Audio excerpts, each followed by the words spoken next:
మల్లారెడ్డి యూనివర్సిటీలో ఏర్పాటు చేసిన ఎగ్జిబిషన్లో పలు రకాల విభిన్న వ్యవసాయ యంత్రాలను ప్రదర్శించారు. అందులో భాగంగా వ్యవసాయంలో రైతులకు ఉపయోగపడే యంత్ర పరికరాలను అగ్రికల్చరల్ మరియు ఇంజనీరింగ్ విద్యార్థులు తయారు చేసి ప్రదర్శించారు.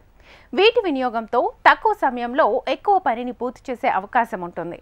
అదే రీతిలో కలుపు మొక్కలను కత్తిరించే ఈ చిన్ని రోబో పనితీరేంటో ఓసారి చూసేద్దాం. Komal. I am from BTech CSC of Malladi University. My team has developed a weed cutting and detecting robot.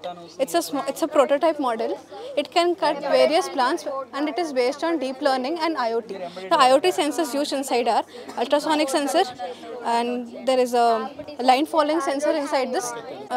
ఇది ఒక వీడ్ అంటే కలుపు మొక్కలు ఉంటాయి కదా ఫామ్ ల్యాండ్లో, అది ఫార్మర్స్కి చాలా ఈల్డ్ లాస్ చేస్తుంది. అంటే వాళ్ళు చాలా ప్రాబ్లం ఉంటుంది. అంటే ఈ ఒక రోబోట్లో కటర్ ఉంటుంది, ఈ 3 బ్లేడ్స్ తిరుగుతాయి.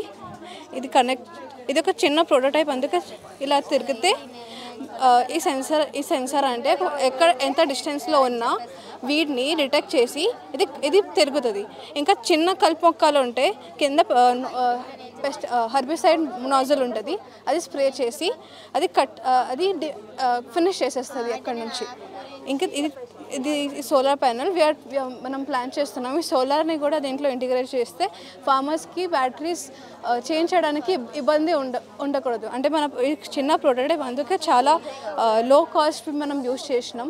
కానీ లార్జ్ స్కేల్లో వేరియస్ చాలా డిఫరెంట్గా యూజ్ చేసి కొంచెం స్పెసిఫిక్గా కూడా చేయవచ్చు ఇది.